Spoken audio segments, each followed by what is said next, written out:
Sebagai orang tua, kita harus mulai berdamai dengan keadaan. Situasi ini menimpa seluruh dunia. Seluruh anak-anak sekolah terdampak, termasuk mungkin anak kita kan. Untuk itu kita perlu meningkatkan kedisiplinan. Ya, disiplin kita akan membantu anak kita agar tetap belajar. Apalagi kalau kita nih adalah orang tua yang super sibuk. Suami istri bekerja, pergi pagi, pulang malam. Gimana caranya kita harus memikirkan anak kita tetap belajar di rumah. Gurunya tetap well connected terhadap anak kita. Untuk itu kita perlu melakukan persiapan-persiapan.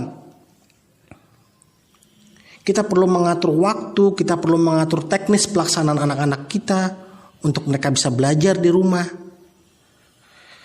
Sekarang ini lagi rame nih, new normal in education, di pendidikan ini bagaimana, sekolah buka atau enggak. Sebenarnya new normal di pendidikan ya, itu adalah new normal pada mindset kita sebagai orang tua. Yang selama ini kita berpikir menyerahkan 100% anak kita ke sekolah, itu kita harus rubah mindsetnya. Kita harus kembalikan pendidikan itu ke rumah.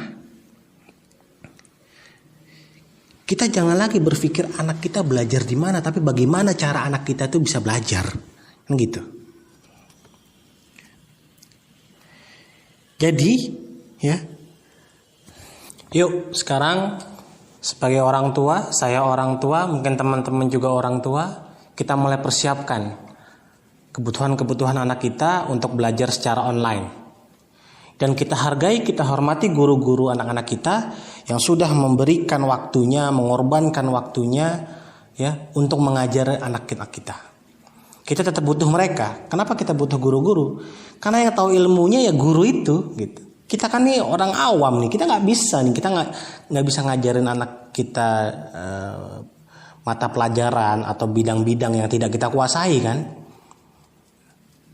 Nah, makanya kita serahkan kepada guru-guru kita untuk membantu anak-anak kita ya supaya anak kita mencapai target pembelajarannya gitu.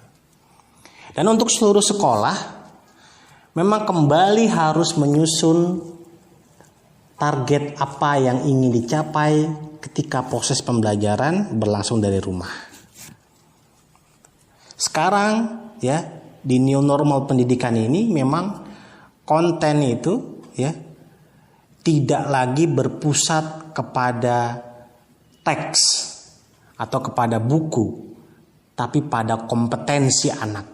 Kita mau bikin apa nih ke anak? Anak mau bisa apa nih? Karena itu yang akan menjadi fokus utamanya. Ya, kita sudah beralih nih. Belajar bukan lagi berpusat pada gedung, ya. Sekarang semua anak bisa belajar di mana saja. Anak bisa belajar di rumah, anak bisa belajar di taman, di depan rumahnya. Kemudian kita juga sudah mulai beralih dari pembelajaran klasikal menjadi pembelajaran individual. Setiap anak itu pasti berbeda.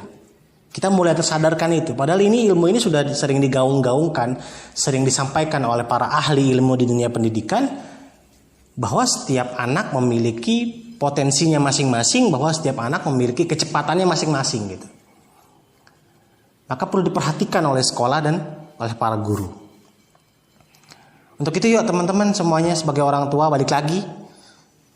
Kita perlu merenung nih. Waktu kita nih habis untuk apa aja nih.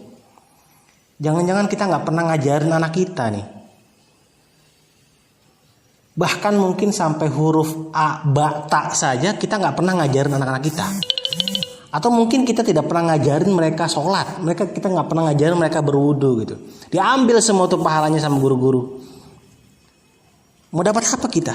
Kita udah didik dari kecil sampai besar, kita nggak dapat apa-apa. Ya, bagaimana jawaban kita nanti ketika kita dimintai pertanggungjawaban sama Allah? Yuk, mulai sekarang kita mulai disiplin. Yuk kita bantu sekolah-sekolah ini, kita bantu guru-guru anak kita ini untuk tetap bisa mentransfer ilmunya dan anak-anak kita tetap bisa mendapatkan haknya sebagai peserta didik. Untuk orang tua yang sibuk, yuk kita mulai disiplin soal waktu. Kita siapkan waktunya untuk anak kita. Rondonya mesti jelas hariannya seperti apa. Ya, rondon harian, rondon pekanan, rondon bulanan itu harus kita siapkan. Kita atur strateginya, kita siapkan infrastrukturnya, kita siapkan perlengkapan-perlengkapan yang mereka butuhkan. Yuk bismillah.